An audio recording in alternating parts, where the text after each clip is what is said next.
Bismillahirrahmanirrahim. Alhamdulillahi Rabbil Alameen. Wassalatu wassalamu ala ashrafil anbiya'i wa sayyidil mursaleen Muhammadin wa ala alihi wa sahbihi wa man tabi'ahum bi ihsanin ila yawmiddin.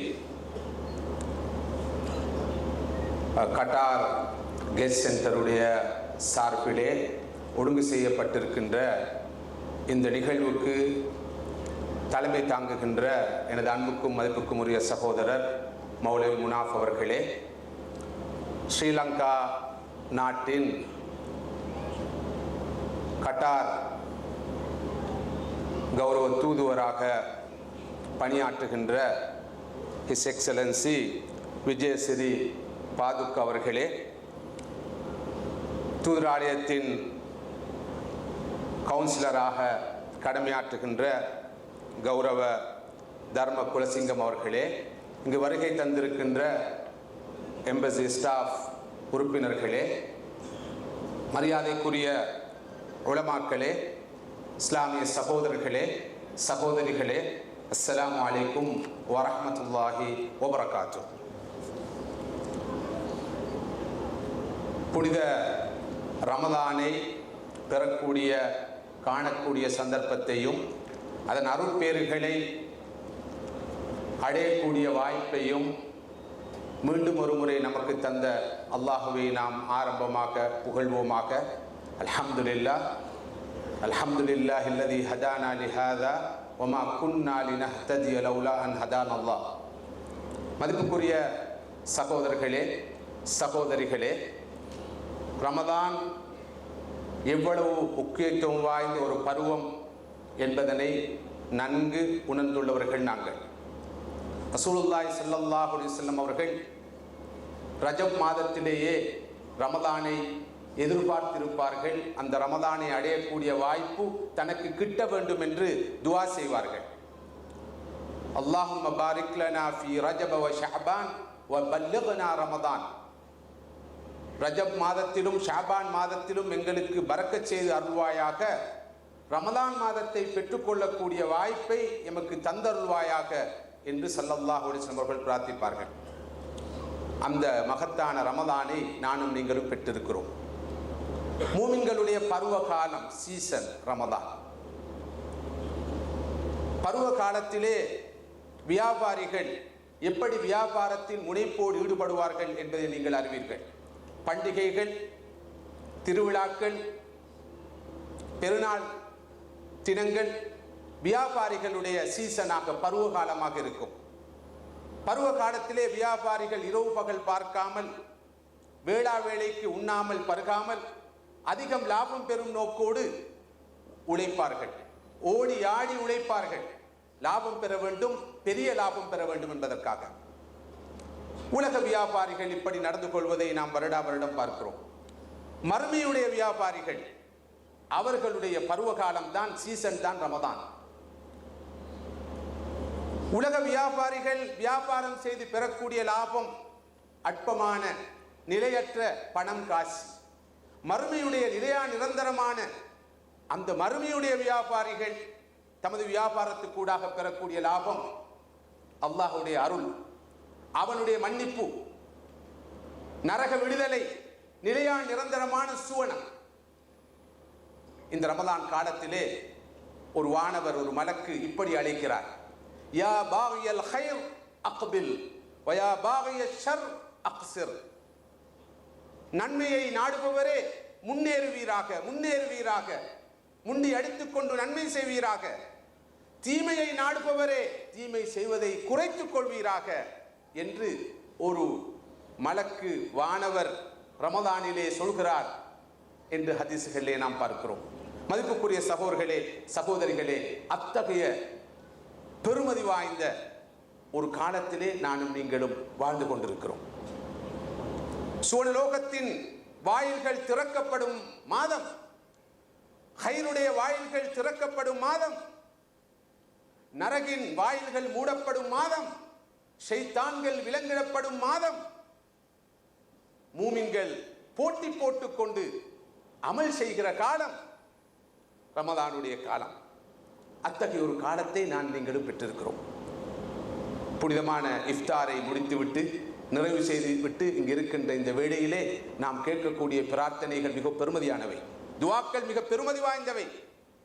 3 பேருடைய பிரார்த்தனைகள், துஆக்கள் நிராகரிக்கப்பட மாட்டாது என்று சொன்னார்கள் ரசூலுல்லாஹி ஸல்லல்லாஹு அலைஹி வஸல்லம் அவர்கள்.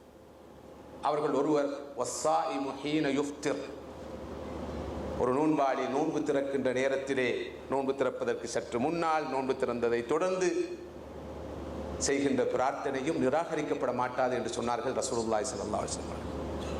இஃப்தாருக்கு முன்பும் இஃப்தாரின் போதும் இஃப்தாரை தொடர்ந்தும் வீணான பேச்சுக்களில் ஈடுபடக்கூடாது. அந்த அரிய சந்தர்ப்பத்தை உச்ச நிலையில் பயன்படுத்தி அல்லாஹ்வுடைய அருளை நாம் கேட்க வேண்டும், ரஹமத்தை கேட்க வேண்டும், மகஃபிரத்தை கேட்க வேண்டும், நரக விடுதலையை கேட்க வேண்டும், நிலையான சுவனத்தை நாம் அல்லாஹ்விடம் கேட்க வேண்டும். மதிப்புக்குரிய சகோதரர்களே, சகோதரிகளே, கட்டார் கெஸ்ட் சென்டர் இந்த ஆண்டு ஒழுங்கு செய்திருக்கின்ற இந்த விரிவுரை தொடரிலே பாலஸ்தீன் விவகாரம் பற்றி பேசப்பட வேண்டும் என்று தீர்மானித்து அதனை தலைப்பாக கொண்டு விசேட ஒரு விரிவுரையை ஒழுங்கு செய்திருக்கிறது. எல்லா நாட்டு சகோதரர்களுக்குமாக இந்த தலைப்பிலே உரைகள் நிகழ்த்துவதற்கான ஒழுங்குகளை அவர்கள் செய்திருப்பதாக நான் கேள்விப்பட்டேன். பலஸ்தீன் பிரச்சினை என்பது உலக முஸ்லிம் சமூகத்தின் முதற்தர பிரச்சினை, முதன்மை பிரச்சினை. எமது முன்னுரிமை பட்டியலிலே முதலாம் இடம் பெறக்கூடிய பிரச்சினை என்பதில் 2 கருத்துக்கு இடம் இருக்க மாட்டாது.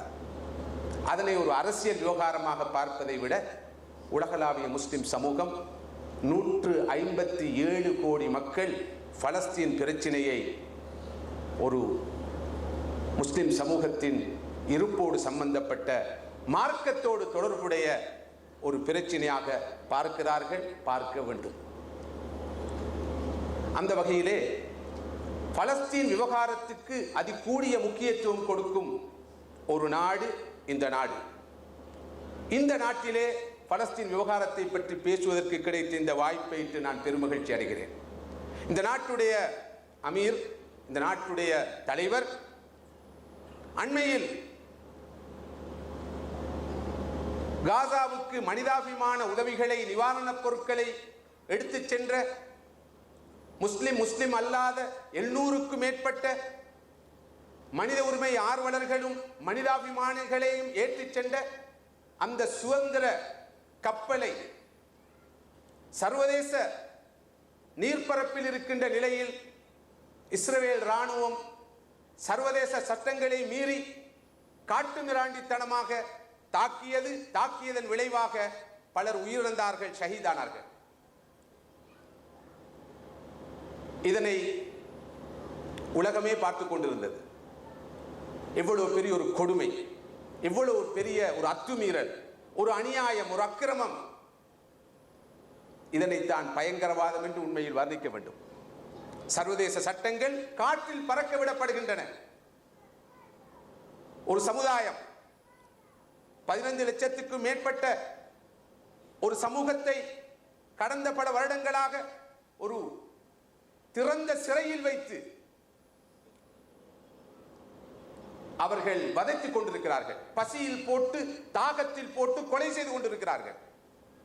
அப்பாவி பொதுமக்கள், வயோதிபர்கள், பெண்கள், குழந்தைகள் செத்து மடிந்து கொண்டிருக்கிறார்கள். இந்த முற்றுகை தொடரக்கூடாது. இது ஒரு அநீதி, இது ஒரு அநியாயம், மனித இனத்துக்கு எதிரான ஒரு துரோகம் என்று இந்த நாடு பேசுகிறது.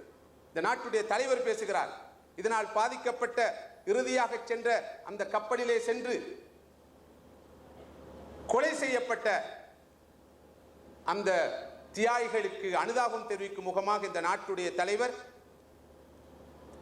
சுமூல் அமீர் ஹமத் அவர்கள் துருக்கிக்கு சென்று துருக்கியுடைய பிரதமரை ரஜப் அர்துகானை சந்தித்து தனது ஆழ்ந்த அனுதாபத்தை தெரிவித்து விட்டு வந்தார். அவருடைய பாரியார் சுமூ ஷேகா மௌசா அவர்களும் இந்த விவகாரத்தில் மிகவும் துணிச்சலோடு தொடர்ந்து கருத்துக்கள் தெரிவிப்பது மாத்திரமல்ல, தொடர்ந்தும் காசாவுக்கு நிவாரணப் பொருட்கள் எடுத்துச் செல்லப்பட வேண்டும், இந்த முற்றுகை உடனடியாக முடிவுக்கு கொண்டு வரப்பட வேண்டும், ஒரு மனித அவலம் அங்கு அரங்கேறிக் கொண்டிருக்கிறது. இதனை தொடர்ந்தும் அனுமதிக்க கூடாது என்று வலியுறுத்தி வருகிறார்கள். அந்த வகையிலே இந்த பலஸ்தீன் விவகாரத்தை பற்றி இந்த நாட்டில் வந்து பேசுவதை இட்டு நான் பெருமகிழ்ச்சி அடைகிறேன். பலஸ்தீன் விவகாரத்தை மிக தூய ஒரு இஸ்லாம் விவகாரமாக, ஒரு மனிதாபிமான பிரச்சனையாக பார்க்கின்ற ஒரு நாடு இந்த நாடு என்ற வகையில் நான் மகிழ்ச்சி அடைகிறேன். இரண்டாவதாக, நான் இலங்கையை சேர்ந்தவன், ஸ்ரீலங்காவை சேர்ந்தவன் என்ற வகையிலும் இந்த பொருள் பற்றி பேசுவதில் நான் பெருமகிழ்ச்சி அடைகிறேன். இந்த பொருள் பற்றி பேசுவதற்கான முழு உரிமையும் தார்மீக கடப்பாடு நமக்கு இருக்கிறது என்று நான் கருதுகிறேன். ஏனென்றால் நமது நாடு ஸ்ரீலங்கா பலஸ்தீன் விவகாரத்திலே மிகவும் அக்கறை உள்ள ஒரு நாடு. கடந்த 5 தசாப்த காலமாக பலஸ்தீன் விவகாரத்தில் மிக உறுதியான நிலைப்பாட்டை எடுக்கிற ஒரு நாடாக ஸ்ரீலங்காவை நாம் பார்க்கிறோம். அதிலும் குறிப்பாக நமது தற்போதைய ஜனாதிபதி மஹிந்த ராஜபக்ஷ அவர்கள் பலஸ்தீனுடைய மிக நெருங்கிய நண்பராக இருப்பது மாத்திரமல்ல, பலஸ்தீன் ஸ்ரீலங்கா இந்த ஃப்ரெண்ட்ஷிப் ஆர்கனைசேஷனுடைய நீண்டகால ஸ்தாபக தலைவராகவும் செயற்பட்டு வருகிறார். நான் நினைக்கிறேன் பலஸ்தீனத்திலே நமது ஜனாதிபதியுடைய பேரிலே ஒரு ஸ்ட்ரீட் கூட இருக்கிறது, மஹிந்த ராஜபக்ஷ ஸ்ட்ரீட் என்று. அந்த அளவுக்கு நமது நாடு பலஸ்தீன் விவகாரத்திலே மிக ஈடுபாடு காட்டுகின்ற ஒரு நாடாக இருக்கிறது. எனவே பலஸ்தீன் விவகாரத்தில் ஈடுபாடு காட்டுகின்ற ஒரு நாட்டை சேர்ந்த நான் பலஸ்தீன் விவகாரத்தில் கூடிய கரிசனை காட்டுகின்ற மற்றொரு நாட்டிலே வந்து இந்த உரையை நிகழ்த்துவதற்கு கிடைத்த வாய்ப்பை இட்டு நான் மிகவும் மகிழ்ச்சி அடைகிறேன். மதிப்புக்குரிய சகோதரர்களே, சகோதரிகளே, பலஸ்தீன் விவகாரத்தை பற்றி நோன்பு துறந்ததை தொடர்ந்து பேசுவது என்பது எந்த வகையில் பொருத்தமானது, நியாயமானது என்று கூட நீங்கள் சிந்திக்கலாம். வணக்க வழிபாடுகள் ஈடுபட வேண்டிய ஒரு நேரத்தில், பிரார்த்தனைகளில் துவாக்கள் ஈடுபட வேண்டிய ஒரு நேரத்தில் இப்படியான ஒரு விஷயத்தை பற்றி ஏன் பேச வேண்டும் என்று நீங்கள் சிந்திக்கலாம். ஸல்லல்லாஹு அலைஹி வஸல்லம் அவர்கள் சொன்னார்கள், மன் அஸ்பஹ வலம் யஹ்தம்ம பி உமூரில் முஸ்லிமீன ஃபலைஸ மின்ஹும். முஸ்லிம்களுடைய விவகாரங்களில் அக்கறை இல்லாத நிலையில், கரிசனை இல்லாத நிலையில் ஒரு காலை பொழுதை சந்திக்கக்கூடியவர் முஸ்லிம்களை சேர்ந்தவராக இருக்க முடியாது. உலகிலே எந்த இடத்தில் எவர் பாதிக்கப்பட்டாலும் பொதுவாக அதற்கு குரல் கொடுக்கிற கடப்பாடு இறை விசுவாசிகளுக்கு இருக்கிறது. அதிலும் சிறப்பாக, குறிப்பாக ஈமானிய உள்ளங்களுக்காக குரல் கொடுக்க வேண்டிய மிகப்பெரிய ஒரு தேவை இருக்கிறது. மதிப்புக்குரிய சகோதரர்களே, சகோதரிகளே, உலகிலே ஒடுக்கப்பட்ட மக்களின் விடுதலை போராட்டமாக நாங்கள் பாலஸ்தீன போராட்டத்தை பார்க்கிறோம். மேற்குலக சக்திகளுடைய பக்கச்சார்பான அரை நூற்றாண்டு கால அத்தாட்சியாக பலஸ்தீன் மண் இருப்பதை பார்க்கிறோம். யூத ஜியோனிச கொடுமைகளின் மிக தெளிவான வெளிப்பாடாக நாங்கள் பாலஸ்தீன போராட்டத்தை பார்க்கிறோம். ஒவ்வொரு நாளும் வீழ்ந்து உரமாகும் சுஹதாக்களுடைய, தியாய்களுடைய பூமியாக பலஸ்தீன் மண் இருப்பதை பார்க்கிறோம். சல்லடையாக்கப்படும் பிஞ்சுகளுடைய மண்ணாக பலஸ்தீன் பூமி இருப்பதை நாம் காண்கிறோம். கண்ணீரோடும் கற்களோடும் போராடுகிற பெண்களுடைய பூமியாக பலஸ்தீனத்தை நாம் பார்க்கிறோம். சளைக்காமல் தொடரும் 60 ஆண்டு கால போராட்டமாக நாம் இந்த பலஸ்தீன போராட்டத்தை பார்க்கிறோம். உண்மையில் பாலஸ்தீன போராட்டம் என்பது பாலஸ்தீன மக்களுடைய போராட்டம் அல்ல, அது முழு முஸ்லிம் சமூகத்துடைய போராட்டம். அது சத்தியத்துக்கும் அசத்தியத்துக்கும் இடையிலான போராட்டம், அல்லாஹ்வின் கட்சிக்கும் ஷைத்தானிய கட்சிக்கும் இடையிலான போராட்டம், தூய்மையான குர்ஆனுக்கும் திரிக்கப்பட்ட தௌராத்துக்கும் இடையிலான போராட்டம், தூய இஸ்லாத்துக்கும் மாற்றப்பட்ட யூதத்துக்கும் இடையிலான போராட்டம். எனவே பலஸ்தீன பிரச்சனையை பற்றி பேசுவது என்பது ஒரு அரசியல் விவகாரம் பற்றி அலசுவதாக கொள்ளப்படக்கூடாது. பலஸ்தீன விவகாரத்தை பற்றி பேசுவது காலத்தின் தேவை, சன்மார்க்க கடமை என்பதை தெளிவாக நாம் புரிந்து கொள்ள வேண்டும். ஜியோனிசவாதிகள் பலஸ்தீன இந்த விவகாரத்தை தூய மார்க்க விவகாரமாகத்தான் பார்க்கிறார்கள்.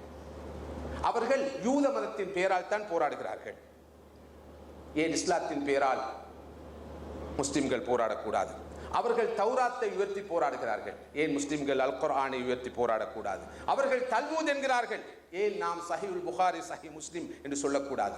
அவர்கள் ஹைக்கல் சுலைமானி சொலமன் கோயிலை பற்றி பேசுகிறார்கள். ஏன் நாம் மஸ்ஜிதுல் அக்ஸாவை பற்றி பேசக்கூடாது?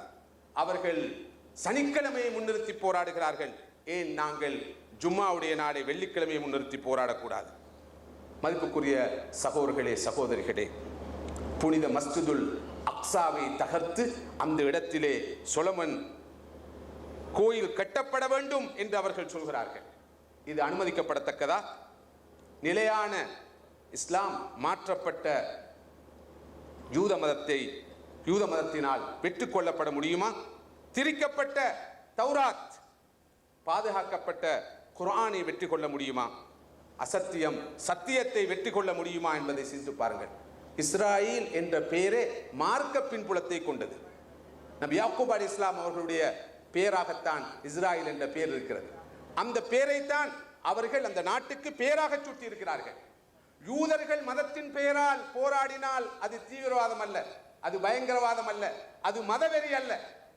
உலகிலே மதத்தின் பெயரால் கடந்த 6 தசாப்த காலமாக 60 ஆண்டு காலமாக ஒரு பெண்ணாம்பெரிய பயங்கரவாதத்தை கட்டவிழ்த்து விட்டிருக்கிற ஒரு சமூகம் இருக்கும் என்றால் அது இஸ்ரவேல் ஜியோனிச சமூகம் தான்.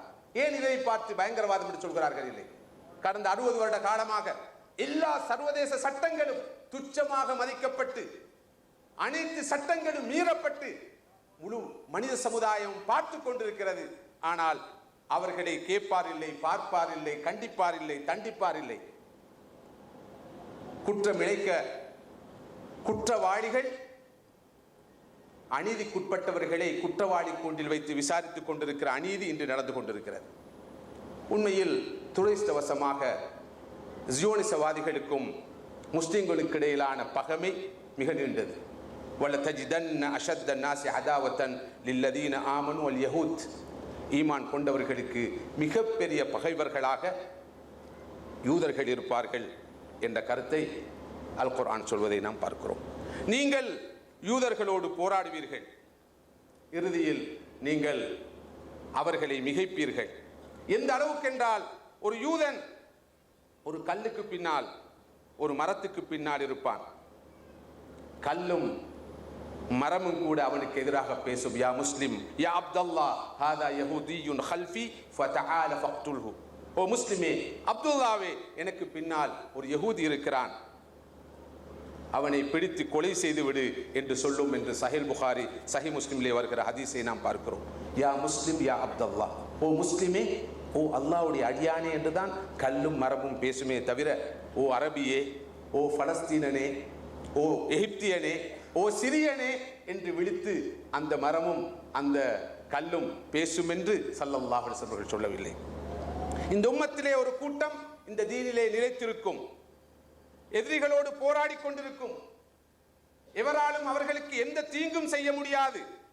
அவர்களுக்கு அவ்வப்போது சில இழப்புகள் வரும், ஆனால் அவர்கள் தொடர்ந்தும் இந்த போராட்டத்தில் நிலைத்திருப்பார்கள் என்று ஸல்லல்லாஹு அலைஹி வஸல்லம் சொன்னபோது அங்கிருந்த சஹாபாக்கள் கேட்டார்கள், வஐனஹும், அல்லாஹ்வுடைய தீனிலே உறுதியாக நிலைத்திருக்கின்ற அந்த மனிதர்கள் எங்கே இருக்கிறார்கள் என்று கேட்டபோது ஸல்லல்லாஹு சொன்னார்கள், பிபைத்துல் மக்திஸ் வ அக்னாஃபி பைத்துல் மக்திஸ், அவர்கள் பைத்துல் மக்திஸை சூழ இருப்பார்கள். பைத்துல் மக்திஸிலும் அதனை சூழ உள்ள பிரதேசத்திலும் தான் அவர்கள் இருப்பார்கள் என்று ஸல்லல்லாஹு அலைஹி வஸல்லம் சொன்னார்கள். அல்லாஹ்வுடைய ரசூலுடைய முன்னறிவிப்பு இது. பாலஸ்தீனத்தை 90 ஆண்டுகளுக்கு பின்னர்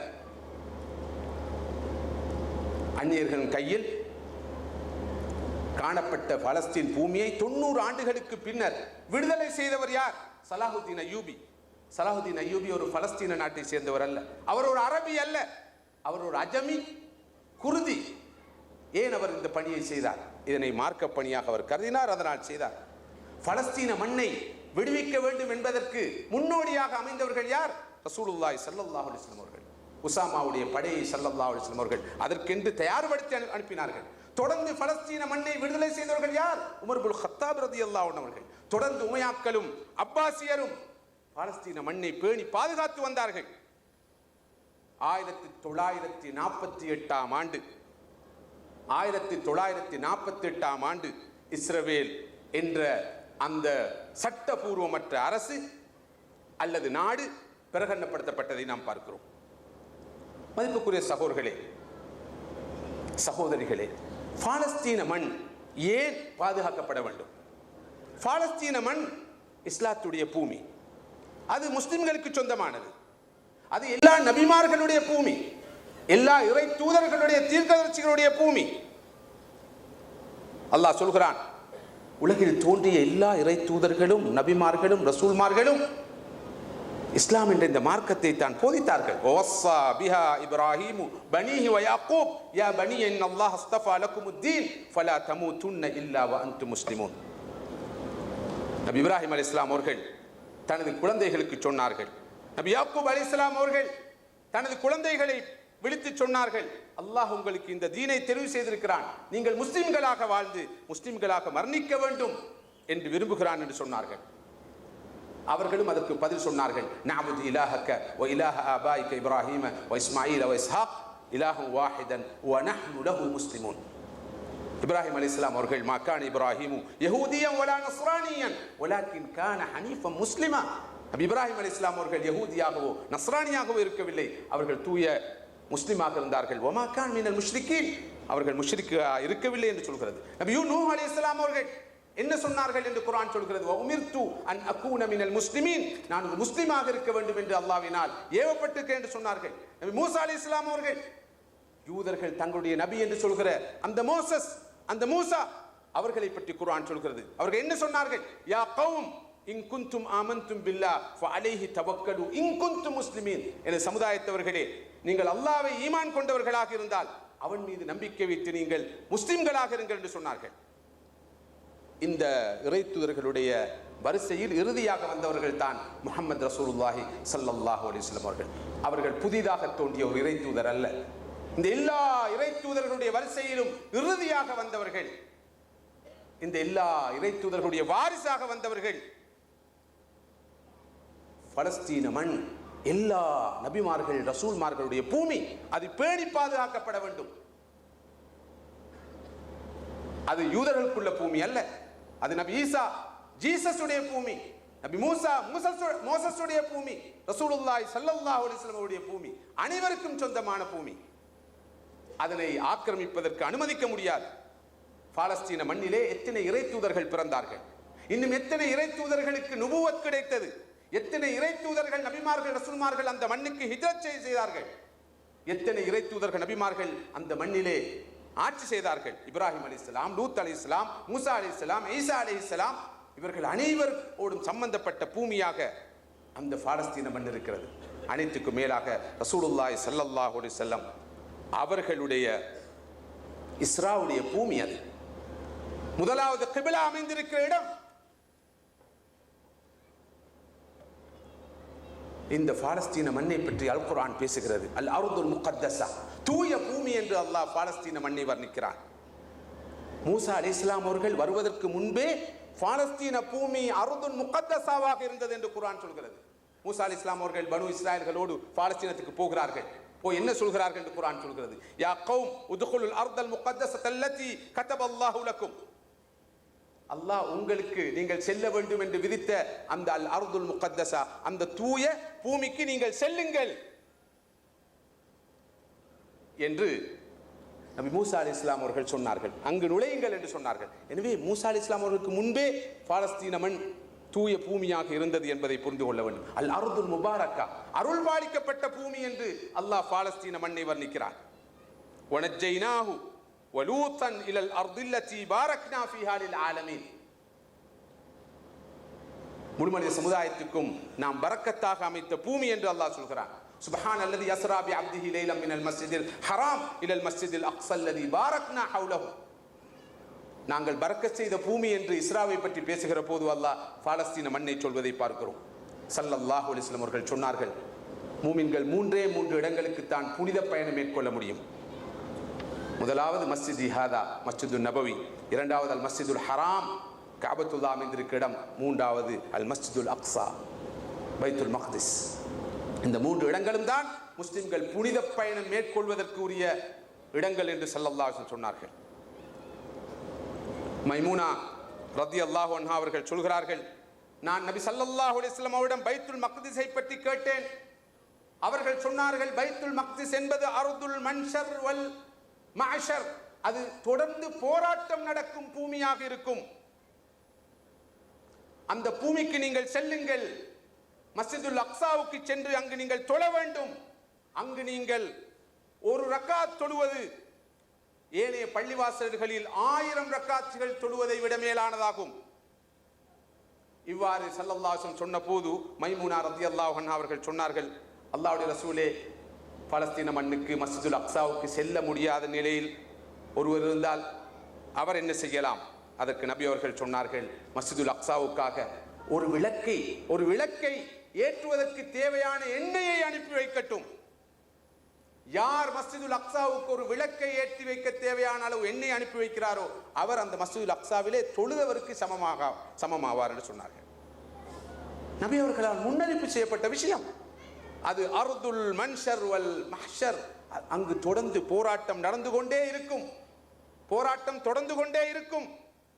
நபி ஈசா அலைஹிஸ்ஸலாம் அவர்கள் பாலஸ்தீன மண்ணிலே இறங்க இருக்கிறார்கள்.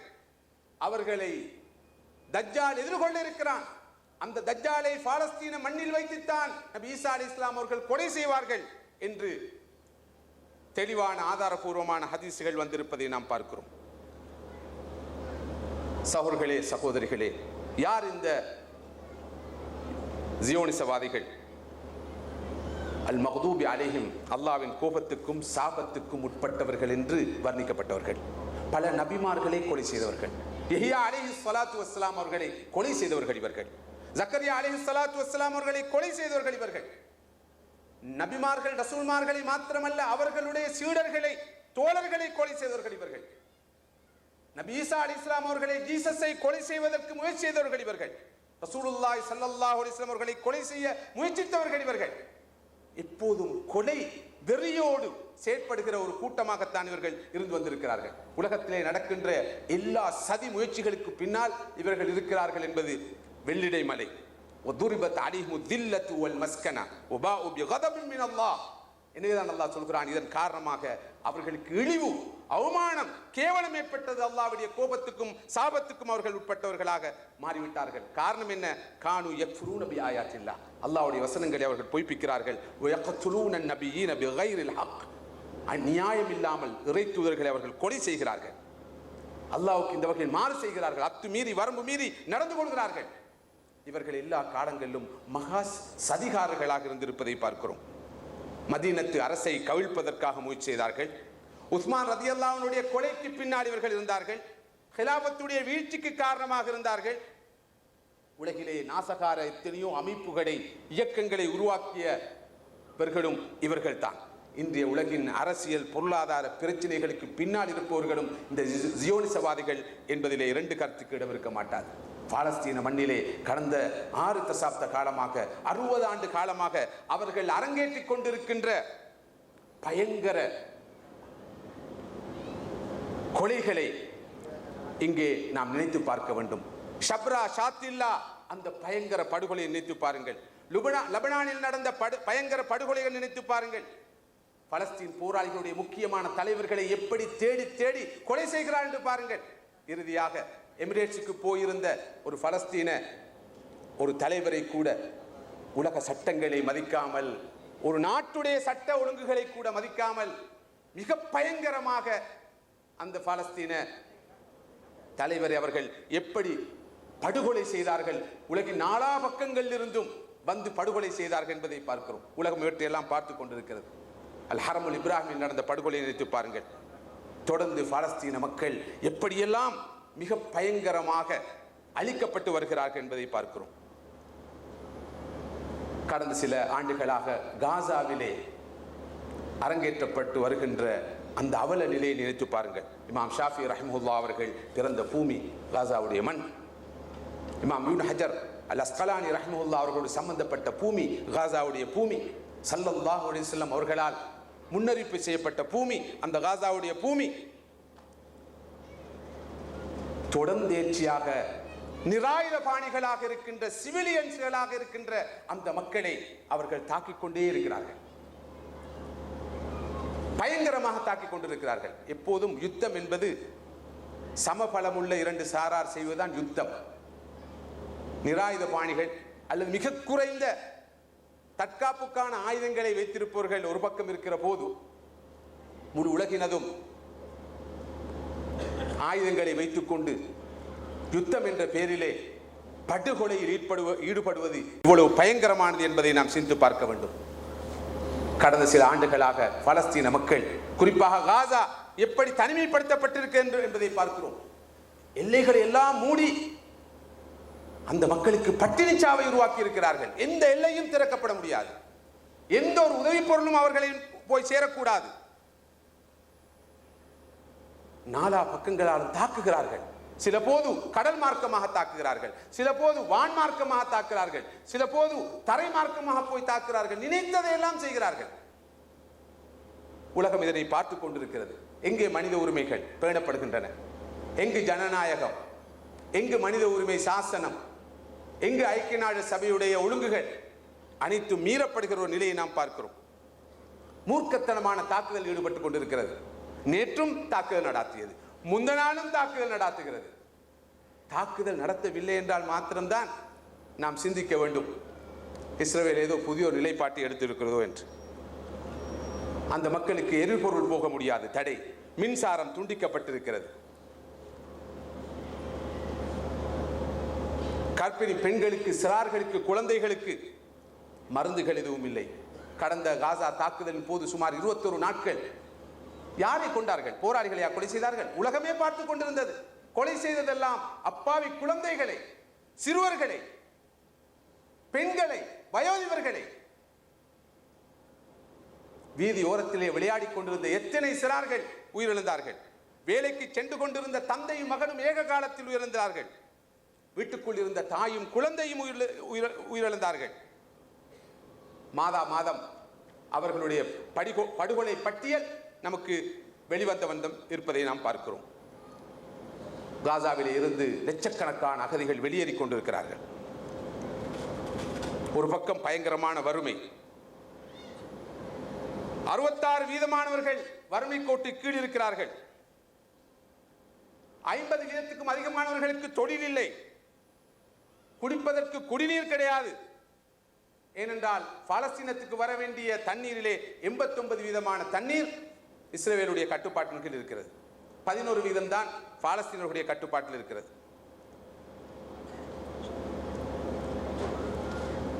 சிறார்கள் தாகத்தின் காரணமாக அசுத்தமான தண்ணீரை குடித்து வருகிறார்கள். சுகாதார மருத்துவ வசதிகள் இல்லை என்று சொல்லக்கூடிய அளவுக்கு அருகி இருக்கின்றன. மருத்துவ நிலையங்கள் இல்லை. இருக்கின்ற மருத்துவ நிலையங்கள், ஆஸ்பத்திரிகளிலே மருத்துவர்கள் இல்லை. மின்சாரம் இல்லை. சத்திர சிகிச்சைக்கான வசதிகள் இல்லை. கால்நடைகள் செத்து வருகின்றன. வியாபார உற்பத்தி வீழ்ச்சி அடைந்து வருகிறது. ஆனால் முற்றுகை தொடர்கிறது. உலகம் பார்த்து கொண்டிருக்கிறது. ஒரு பகிரங்க, ஒரு திறந்த சிறைச்சாலையில் ஒரு சமுதாயம் கொடுமைப்படுத்தப்பட்டு சாகடிக்கப்பட்டு கொண்டிருப்பதை இந்த நாகரிகமான உலகம், இந்த மிலேனியம் பார்த்து ரசித்துக் கொண்டிருக்கிறது. இந்த நிலையை கண்டு கவலை அடைந்த உலகின் சில மனிதாபிமானிகள், மனித உரிமை ஆர்வலர்கள் தான் துருக்கி நாட்டுடைய ஆதரவோடு நிவாரணப் பொருட்களை சுமந்து கொண்டு ஒரு கப்பலை கொண்டு சென்றார்கள். அந்த கப்பல் கடுமையாக தாக்கப்பட்டது. பலர் கொலை செய்யப்பட்டார்கள், பலர் காயமடைந்தார்கள். இதை பற்றி விசாரிப்பதற்கு கூட எந்த ஒழுங்கும் இல்லாத ஒரு நிலையை நாம் பார்க்கிறோம். மதிப்புக்குரிய சகோதரர்களே, எனவே முஸ்லிம்களை பொறுத்தவரையில் இது ஒரு மார்க்க பிரச்சனை என்பது உண்மை. ஆனால் உலக மனித சமுதாயத்தை பொறுத்தவரையில், மனித இனத்தை பொறுத்தவரையில் இது மனிதாபிமானத்தோடு சம்பந்தப்பட்ட ஒரு பிரச்சனை. இது ஒரு கொடுமை, ஒரு அநீதி. எனவேதான் உலகத்திலே நீதியை விரும்புவர்கள், நியாயத்தை விரும்புவர்கள் இந்த கொடுமைக்கு எதிராக தொடர்ந்து குரல் எழுப்புகிறார்கள். லண்டனிலே ஜோர்ஜ் கலவே போன்றவர்கள் தொடர்ந்து குரல் எழுப்புகிறார்கள். நமது நாட்டுடைய ஜனாதிபதி உட்பட உலகிலே பல நாடுகளை சேர்ந்தவர்கள் இதற்காக குரல் எழுப்புவதை நாம் பார்க்கிறோம். இது கண்டிப்பாக பேசப்பட வேண்டிய ஒரு பிரச்சனை, அணுகப்பட வேண்டிய ஒரு பிரச்சனை. இந்த பாலஸ்தீன மக்களுக்கு பொருளால் உதவி செய்ய வேண்டிய தேவை இருக்கிறது. இவர்களுடைய இந்த விவகாரத்தை பற்றி நாம் பேச வேண்டும், எழுத வேண்டும், கதைக்க வேண்டும், சர்வதேச சமுதாயத்தை அறிவூட்ட வேண்டும். இது காலத்தின் தேவை, சன்மார்க்க கடமை. ஜகாத்தில் இருந்து இவர்களுக்கு உதவலாம். அடுத்த வருட ஜகாத்தை கூட முற்படுத்தி கொடுக்கலாம் என்று ஷேக் யூசுப் அல் கர்தாவி அவர்கள் அண்மையிலே தீர்ப்பு வழங்கி இருக்கிறார்கள். சதகாக்களும் ஜக்காத்துகளும் அவர்களுக்கு அனுப்பி வைக்கப்பட வேண்டும். ஒருவரிடம் 2 ரொட்டிகள் இருந்தால் ஒரு ரொட்டியை இந்த காசாவிலே பசியால் துடித்துக் கொண்டிருக்கிற அந்த சிறார்களுக்கும் பெண்களுக்கும் கொடுக்கப்பட வேண்டும் என்று உலமாக்கள் தீர்ப்பு வழங்கி இருக்கிறார்கள். இது ஒரு சாதாரண விஷயம் அல்ல. புனித ரமதானில் இருக்கின்ற நாங்கள் இதை பற்றி நிறையவே சிந்திக்க கடமைப்பட்டிருக்கிறோம். கடந்த காசா தாக்கப்பட்ட போது இலங்கை அரசாங்கத்துடைய முழுமையான அனுசரணையோடு இலங்கை முதல் தடவையாக இலங்கையில் இருக்கின்ற பல நிறுவனங்கள் ஒன்றாக இணைந்து ஒரு பெருந்தொகை நிவாரணப் பொருட்களை சேகரித்து காசாவுக்கு அனுப்பி வைத்தோம். போய் சேர்ந்ததா இல்லையா என்பதை பற்றி எனக்கு தெரியாது. அனுப்பி வைக்கப்பட்டது. அரசாங்கம் அதற்கான முழுமையான ஒத்துழைப்பை அனுசரணையை தந்தது. ஆனால் அங்கு பொருட்களை கொண்டு போய் சேர்ப்பது என்பது சிரமசாத்தியமான காரியமாக மாறி இருக்கிறது. மதிப்புக்குரிய சகோதரர்களே, சகோதரிகளே, பாலஸ்தீன பிரச்சனையை நாம் மிகவும் பிழையாகவே தொடர்ந்து பார்த்து வந்திருக்கிறோம். இது வெறுமனே பாலஸ்தீன மக்களுடைய பிரச்சனை என்று பலர் நினைத்து இருக்கிறார்கள். பலபோது சிலர் சொல்வதுண்டு, அவர்கள் உருப்படியாக இருந்தால் இந்த பிரச்சனையே வந்திருக்காது என்று. பாலஸ்தீனர்களை பார்த்தால் பாலஸ்தீனத்துக்கு சுதந்திரம் கிடைத்த மாதிரி தான் இருக்கும் என்று போலி நியாயங்களை சொல்லிக்கொண்டு இருப்பவர்களைத்தான் நாம் பார்க்கிறோம். பாலஸ்தீன பிரச்சனை பாலஸ்தீனத்துடைய பிரச்சனை மாத்திரமல்ல, அது முழு முஸ்லிம் உம்மத்துடைய பிரச்சனை, முழு மனித சமுதாயத்துடைய பிரச்சனை என்பதை முதலாவது புரிந்து கொள்ள வேண்டும். பாலஸ்தீன பிரச்சனைக்கு சமாதானம் தான் தீர்வு என்று பலர் நினைக்கிறார்கள். சமாதானம் தான் தீர்வு என்றால் அது எப்படி நடக்கும்? முழு பாலஸ்தீனத்தையும் இஸ்ரவேலுக்கு தாரை வார்ப்பதை தவிர வேறு சமாதானம் வரப்போவதில்லை. இங்கே ஒரு விஷயத்தை நான் உங்களுக்கு எளிமையாக சொல்ல வேண்டும் என்று நான் நினைக்கிறேன். பாலஸ்தீன போராட்டத்தை இப்போது பார்ப்பவர்கள் என்ன சொல்கிறார்கள் என்றால், ஏன் இஸ்ரவேலர்களும் பாலஸ்தீனர்களும் சமாதானமாக இந்த பிரச்சனையை தீர்த்துக் கொள்ளக்கூடாது? இந்த பாலஸ்தீனர்கள் தான் மிகவும் பிடிவாதமாக இருக்கிறார்கள், விட்டுக் கொடுக்க தயாரில்லாமல் இருக்கிறார்கள். கொஞ்சம் விட்டு கொடுத்து அவர்களுக்கும் ஒரு பங்கை கொடுத்து இவர்களும் ஒரு பங்கை எடுத்துக்கொண்டு சமாதானமாக வாழ வேண்டியதானே என்று சொல்பவர்கள் நிறைய பேர் இருக்கிறார்கள். இதற்கு ஒரு கதையை சொல்லாமல் நான் நினைக்கிறேன். நான் எனது வீட்டிலே எனது குடும்பத்தோடு வாழ்ந்து கொண்டிருக்கிறேன். அந்த குடும்பத்திலே 7-8 பேர் இருக்கிறார்கள். வீட்டிலே 4-5 அறைகள் இருக்கின்றன. இப்படி இருக்கிற போது திடீரென்று ஒரு விருந்தாளி தனது குடும்பத்தோடு எனது வீட்டுக்கு வருகிறார். கெஸ்டா வருகிறார். வந்து சொல்கிறார், நான் விருந்தாளியா வந்திருக்கிறேன், சில நாட்கள் உங்களுடைய வீட்டிலே நான் தங்க வேண்டும். வந்தார். விருந்தாளிகளை வருபவர்களை மதிக்க வேண்டும், வரவேற்க வேண்டும். நானும் வாருங்கள் எனது வீட்டிலே நீங்கள் தங்கலாம் என்று அவர்களுக்கு 2 அறைகள் கொடுத்து தங்க வைத்து விட்டேன்.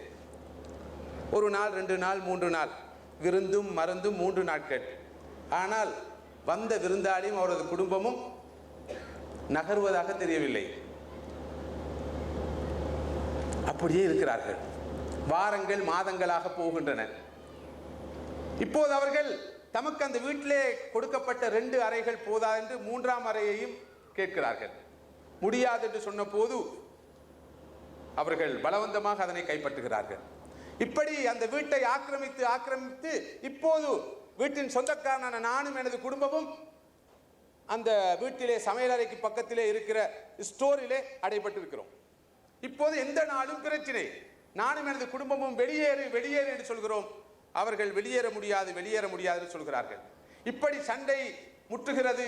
தினந்தோறும் சண்டை.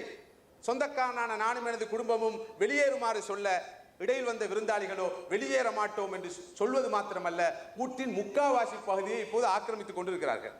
இந்த நிலையிலே அக்கம் பக்கத்தில் உள்ளவர்களுக்கு பெரிய தலையிடி, முடிவில்லாத பிரச்சனை. வந்து கேட்கிறார்கள் என்ன பிரச்சனை என்று. விருந்தாளி குடும்பம் சொல்கிறது, பாருங்கள் இந்த வீட்டில் அவங்களுக்கும் ஒரு பகுதியை நாங்கள் கொடுத்துருக்கிறோம், பாருங்க அந்த பகுதியை, நாங்கள் இந்த பகுதியில் இருக்கிறோம், நாங்கள் சமாதானமாக இருக்கிறதுக்கு தயாராக இருக்கிறோம், ஆனால் இவர்கள் சமாதானமாக இருக்க தயார் இல்லை. சொன்ன போது அக்கம் பக்கத்தில் சொல்கிறார்கள், ஏப்பா 2 பேரும் சமாதானமாக இருந்துட்டு போக வேண்டியதானே, ஏன் சண்டை பிடிக்கிறீங்களே என்று சொன்னால், இதை என்னால் சகிக்க முடியுமா, தாங்க முடியுமா, ஜீர்ணிக்க முடியுமா, அனுமதிக்க முடியுமா? அந்த நிலைத்தான் பாலஸ்தீன மண்ணை பொறுத்தவரை ஏற்பட்டிருக்கிறது. இடையில் உள்ள நானும் நீங்களும் சமாதானமா வாழ்ந்துட்டு போங்கள் என்று சொல்கிறோம். 1967 ஆண்டுக்கு முன்னர் இஸ்ரவேலுடைய பரப்பளவு 8000 சதுர கிலோமீட்டர். அவர்கள் படிப்படியாக பாலஸ்தீன மண்ணை ஆக்கிரமித்து இஸ்ரவேலுடைய தற்போதைய பரப்பளவு 22,000 சதுர கிலோமீட்டராக மாறியிருக்கிறது. அது இன்னும் அதிகரித்துக் கொண்டே போகும். குடியேற்ற பகுதிகளை இடித்துக் கொண்டே போகிறார்கள். நேற்று கூட வரலாற்று முக்கியத்துவம் வாய்ந்த ஒரு மக்பராவை எடுத்து விட்டார்கள். வரலாற்று சின்னங்களை எல்லாம் அழித்துக் கொண்டே போகிறார்கள்.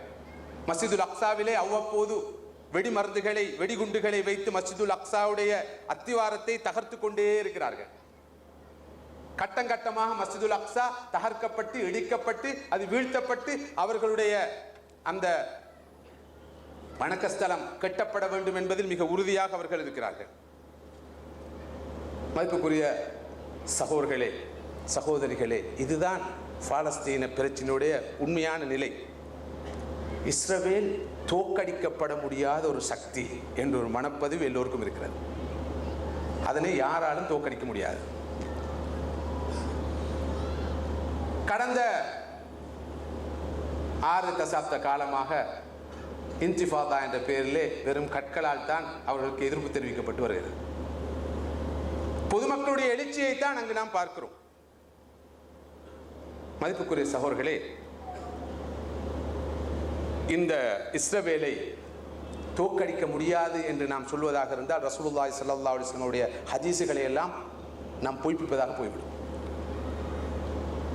அந்த முன்னறிவிப்புகள் எல்லாம் பொய்யாக போய்விடும். மாத்திரமல்ல, உலகத்திலே என்றும் அநீதி அநியாயம் நிலைக்கப் போவதில்லை. அநீதி ஒரு நாள் உலகத்தில் நிலைக்காது.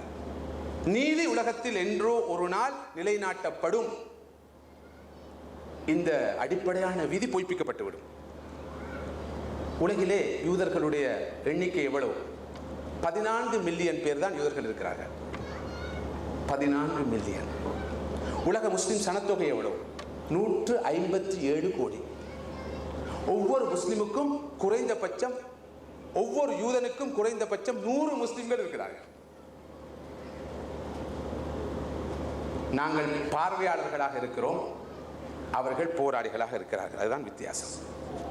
14 மில்லியன். இலங்கையுடைய சனத்தொகை கூட 2 கோடி. நமது நாட்டுடைய சனத்தொகை சுமார் 2 கோடி.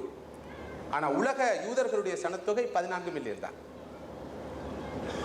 அவர்கள் ஏன் இவ்வளவு பெரிய ஒரு சக்தியாக பலமாக உலகத்தில் இருக்கிறார்கள் என்றால் அதுக்கு 2 காரணங்கள். இதைத்தான் மிக முக்கியமாக உங்களுக்கு நான் செய்தியாக சொல்ல விரும்புகிறேன். ஏனென்றால் இலங்கையை சேர்ந்த முஸ்லிம்களாக எங்களை பொறுத்தவரையிலே இந்த ஒரு பிரச்சனையை நாம் விளங்கிக் கொள்ளலாம், இது பற்றி ஒரு புரிதலை ஏற்படுத்திக் கொள்ளலாம். இந்த பிரச்சனைக்கு ஒரு தீர்வு வர வேண்டுமே என்று அங்கலாய்க்கலாம், அதற்கு பிரார்த்தனை செய்யலாம். அதற்கு அப்பால் எங்களால் எதுவும் செய்ய முடியாது. ஆனால் இந்த யூதர்களுடைய சக்திக்கு பின்னால் இருக்கின்ற மிக முக்கியமான 2 காரணிகளை பார்க்கிறோம். ஒன்று, அவர்களுடைய சதி முயற்சிகள். அவர்கள் தொடர்ந்தும் சதி செய்து வருகிறார்கள். நேர்மை உள்ளவர்கள், நீதி உள்ளவர்கள் சதி முயற்சிகளில் ஈடுபடக்கூடாது. இரண்டாவதாக, நாம் ஒரு கசப்பான உண்மையை ஏற்றுக்கொள்ள வேண்டும். அவர்கள் அறிவை சுமந்திருக்கிறார்கள். உலகிலே இருக்கின்ற மிக முக்கியமான செய்தி ஸ்தாபனங்கள் யூதர்களுடைய கையிலே தான் இருக்கின்றன. உலகுடைய வர்த்தகம், வியாபாரம் அவர்களுடைய கையில் தான் காணப்படுகின்றது. உலகத்துடைய மீடியா அவர்களுடைய கையில், ட்ரேட் அவர்களுடைய கையில், சயின்ஸ் அண்ட் டெக்னாலஜி அவர்களுடைய கையில். மாத்திரமல்ல, அண்மை கால இந்த 21ஆம் நூற்றாண்டுடைய அறிவியல் துறைக்கு, அதன் முன்னேற்றத்துக்கு அவர்கள் பெரிய பங்களிப்பு செய்திருக்கிறார்கள். ஐன்ஸ்டீன் ஒரு யூதர், ஃப்ராய்ட் ஒரு யூதர், கார்ல் மார்க்ஸ் ஒரு யூதர், இந்த கலலைட்டை கண்டுபிடித்தவர் கூட ஒரு யூதர், போலியோ நோய்க்கு மருந்து கண்டுபிடித்தவர் யூதர், லியூகேமியாவுக்கு மருந்து கண்டுபிடித்த ஒரு யூதர், ஹெப்படைட்டிஸ் பி என்ற அந்த நோய்க்கு மருந்து கண்டுபிடித்த ஒரு யூதர்.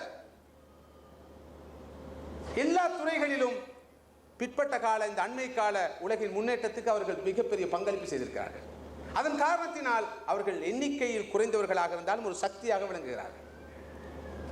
ஆனால் 157 கோடி மக்களாக முஸ்லிம்கள் இருந்தாலும் அறிவுத்துறையில் மிகவும் பின்னடைந்த ஒரு சமுதாயமாக முஸ்லிம் சமுதாயம் இருப்பதை பார்க்கிறோம். ஒரு காலத்திலே உலகத்துக்கு அறிவொளி பரப்பியவர்கள் முஸ்லிம்கள். முஸ்லிம் ஸ்பெயினுக்கூடாக உலகத்துக்கு அறிவொளி பரப்பியவர்கள் முஸ்லிம்கள்.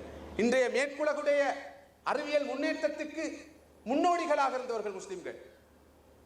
அன்றைய முஸ்லிம்களுடைய குர்துபா நகரம் எவ்வாறு இருந்தது ஐரோப்பிய நகரங்களோடு ஒப்பிடுகிற போது என்பதை நாம் மிக தெளிவாக வரலாற்றிலே பார்க்கிறோம். விக்டர் ரொபின்சன் என்பார் சொல்கிறார், அன்றைய முஸ்லிம் ஸ்பெயினிலே இருந்த குர்துபா மாலை நேரம் வந்துவிட்டால் தெரு விளக்குகளால் பிரகாசித்துக் கொண்டிருக்கும். ஆனால் ஐரோப்பிய வீதிகள் இருளே மூழ்கி இருக்கும். குர்துபாவிலே 2000 குளியலறைகள் நிர்மாணிக்கப்பட்டிருந்தன, பொது குளியலறைகள். ஆனால் ஐரோப்பிய நகரங்களிலே வாழ்ந்தவர்கள் அழுக்கிலே இருந்தார்கள், அசுத்தத்திலே இருந்தார்கள். ஐரோப்பிய மன்னர்கள் பிரதானிகள் கையெழுத்து போடுவதற்கு படுத்துக் கொண்டிருந்த காலத்திலே குர்துபாவால் முஸ்லிம் சிறார்கள் பாடசாலைக்கு போய் கொண்டிருந்தார்கள். The Story of Medicine என்ற நூலிலே விக்டர் ரொபின்சன் என்ற அந்த ஓரியன்டலிஸ்ட் கீழேத்திய அறிஞர் சொல்கிற கருத்து இது. பிலிப் கே ஹிட்டி போன்றவர்கள், எஜ்ஜே வேல்ஸ் போன்றவர்கள், விக்டர் ரொபின்சன் போன்றவர்கள், வில்லியம் ட்ரேவர் போன்ற கீழேத்தியவாதிகள் அன்று உலக நாகரிகத்துக்கு முஸ்லிம்கள் செய்த மிகப்பெரிய பங்களிப்பை பற்றி பேசியிருப்பதை பார்க்கிறோம். ஒரு ஐரோப்பிய பாதிரியார் அந்த காலத்தில் முஸ்லிம் ஸ்பெயினை பார்த்து சொன்னாராம், பாருங்கள், இவர்களுக்கு எமது மார்க்கம் விளங்கவில்லை, எங்களுக்கோ இவர்களுடைய அறிவியல் முன்னேற்றத்தின் ரகசியம் புரியவில்லை என்று. இப்போது நாங்கள் திருப்பி சொல்ல வேண்டியிருக்கிறது, இந்த ஐரோப்பியருக்கு நமது மார்க்கம் புரியாமல் இருக்கிறது, அவர்களுடைய முன்னேற்றத்தின் ரகசியம் எங்களுக்கு விளங்காமல் இருக்கிறது என்று மாற்றிச் சொல்ல வேண்டிய நிலை உருவாகி இருக்கிறது. எனவே இன்று முஸ்லிம் சமூகத்துக்கு தேவையாக இருப்பது, உலகளாவிய முஸ்லிம் உம்மத்துக்கு தேவையாக இருப்பது, மிக தேவையான ஆயுதம் என்று சொல்லலாம், நாலேஜ்.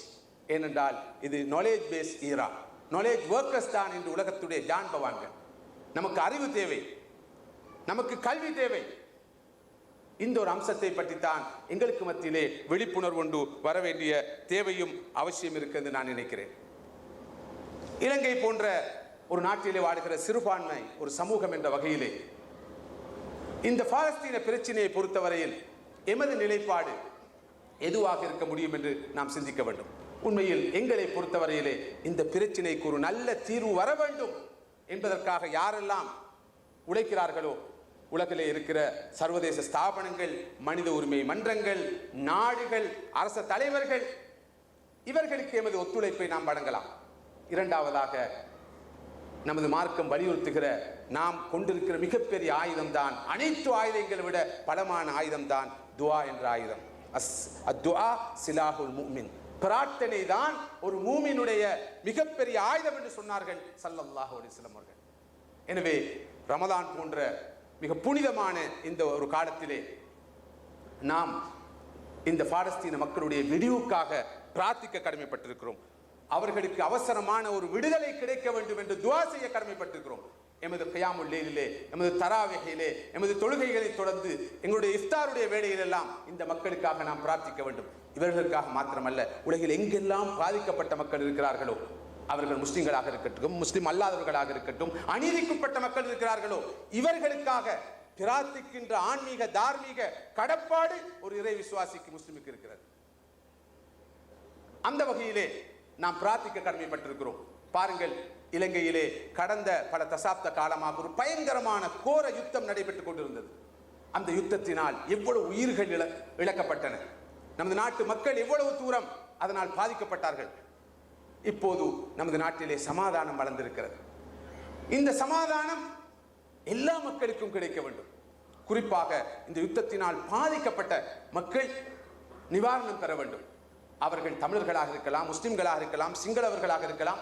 இவர்கள் அனைவரும் மீண்டும் ஆரோக்கியமான நிலைக்கு செல்ல வேண்டும். அதற்கு வழிவகுக்கப்பட வேண்டும். அந்த ஒரு ஆரோக்கியமான நிலை வருவதற்கு நாம் இம்மாலான முழு ஒத்துழைப்பை வழங்க வேண்டும்.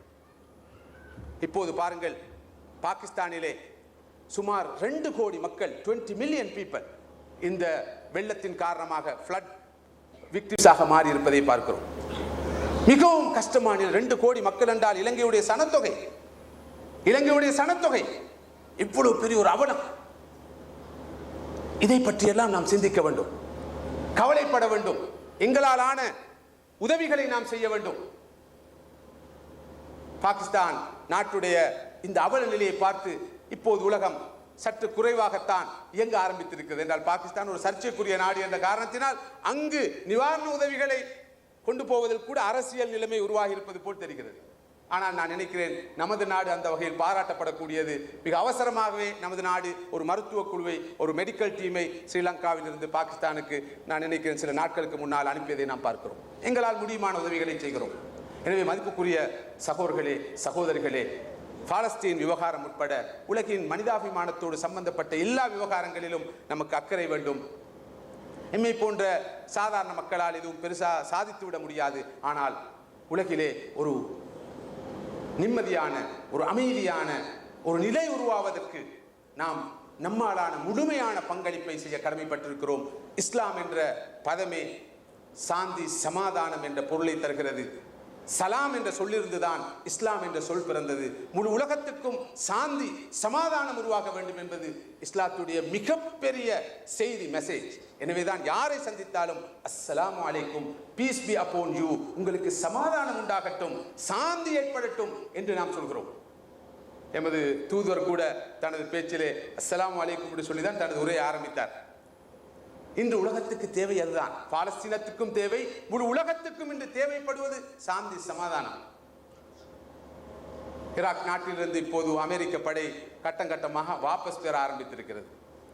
ஒரு 60,000 படை தான் இப்போது தங்கி இருக்கிறதாம் ஈராக்கில் உள்ள இராணுவத்தை பயிற்றுவிப்பதற்காக. ஆனால் எவ்வளவு பெரிய அவலத்தை அந்த நாடு சந்தித்து முடித்திருக்கிறது என்று பார்க்கிறோம். இவ்வளவு பெரிய மனித அவலம். எனவே உலகில் யார் எவர் நசுக்கப்பட்டாலும், அநீதிக்குட்பட்டாலும் அதற்காக வேதனைப்படுகிற உள்ளங்களை நாம் சுமந்திருக்க வேண்டும். ஈவிரக்கம் உள்ள உள்ளங்களை நாம் சுமந்திருக்க வேண்டும். தாகத்தோடு இருந்த ஒரு நாய்க்கு நீர் புகட்டிய காரணத்தினால் சூனம் சென்ற ஒரு மனிதனை பற்றி ஸல்லல்லாஹு அலைஹி வஸல்லம் சொன்னார்கள். ஒரு பூனையை கட்டி வைத்து தானும் அதற்கு உணவு கொடுக்காமல் சுதந்திரமாக போய் உணவு உண்ண விடாமல் தடுத்து அது செத்த காரணத்தினால் ஒரு பெண் நரகம் நுழைந்தாள் என்று சொன்னார்கள் ஸல்லல்லாஹு அலைஹி வஸல்லம் அவர்கள். அத்தகைய மார்க்கம் தான் இஸ்லாம். எனவே உலகத்திலே சாந்தி பிறக்க, சமாதானம் பிறக்க வழி செய்பவர்களாக நானும் நீங்களும் மாற வேண்டிய அவசியம், தேவை நமக்கு இருக்கிறது. ஸல்லல்லாஹு சொன்னார்கள், அறிந்தவருக்கும் அறியாதவருக்கும், அறிமுகம் உள்ளவருக்கும் அறிமுகம் இல்லாதவருக்கும் நீங்கள் சலாம் சொல்லுங்கள். வாகனத்தில் செல்பவர் நடந்து செல்பவருக்கு சலாம் சொல்ல வேண்டும். நின்று கொண்டிருப்போர் உட்கார்ந்திருப்போருக்கு சலாம் சொல்ல வேண்டும். சலாத்தை பரப்புங்கள். உங்களுக்கு மத்தியில் அந்நியோனி அன்பு வர வேண்டுமா? அஃஷு ஸலாம பைனக்கும், உங்களுக்கு மத்தியிலே சலாத்தை பரப்புவீர்களாக, அதிகமாக சலாம் சொல்வீர்களாக என்று சொன்னார்கள் ஸல்லல்லாஹு அலைஹி வஸல்லம் அவர்கள். எனவே முஸ்லிம்கள் தங்களுக்கு மத்தியிலே வேற்றுமையில் ஒற்றுமை காண வேண்டும், முரண்பாட்டில் உடன்பாடு காண வேண்டும். அடுத்த கட்டமாக அடுத்த இனங்களோடு, சமூகங்களோடு வேற்றுமையில் ஒற்றுமை காண வேண்டும், முரண்பாட்டில் உடன்பாடு காண வேண்டும். இறுதியாக முழு உலகமே வேற்றுமையில் ஒற்றுமை கண்டு முரண்பாட்டில் உடன்பாடு காண்கிற போதுதான் மறுமைக்கு முன்னால் இந்த உலகத்திலே ஒரு நல்ல, ஒரு வளமான ஒரு வாழ்க்கையை நாம் பெற்றுக்கொள்ள முடியும். அந்த வகையில் இதைவிட நான் தொடர்ந்து பேசுவதற்கு விரும்பவில்லை. நீண்ட நேரமாக நீங்கள் இங்கே இருக்கிறீர்கள். பாலஸ்தீன விவகாரம் பற்றி பேசுமாறு நான் வேண்டப்பட்டேன். மிகச் சுருக்கமாக, மிகச் செறிவாக பாலஸ்தீன விவகாரத்தோடு தொடர்பான சில விஷயங்களை உங்களோடு நாம் பகிர்ந்து கொண்டோம். அந்த வகையில் அல்லாஹ் சுப்ஹானஹு வ தஆலா நம் அனைவருடைய அமல்களையும் ஏற்று கபூல் செய்வானாக. நமது நோன்பை அல்லாஹ் தஆலா ஏற்றுக்கொள்வானாக. நமது கியாமுல் லைலை, நமது தராவீஹை என எல்லா அமல்களையும் ஏற்று கபூல் செய்வானாக. உலகிலே பாதிக்கப்பட்ட மக்களுக்கு அல்லாஹ் சுப்ஹானஹு வ தஆலா மன நிறைவை கொடுப்பானாக. பாலஸ்தீன சிறார்களுக்கும், பெண்களுக்கும், வயோதிபர்களுக்கும் அல்லாஹ் சுப்ஹானஹு வ தஆலா மன நிறைவான ஒரு வாழ்க்கையை கொடுப்பானாக.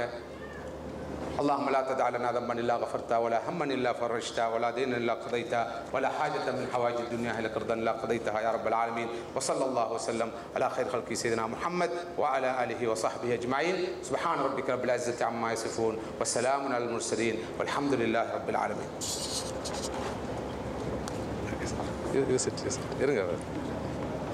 இருங்க ப்ளீஸ்.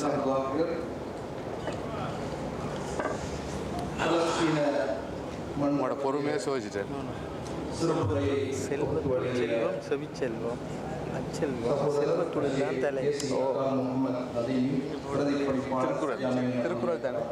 செல்வத்துள் செல்வம் அச்செல்வம் செல்வத்துடன்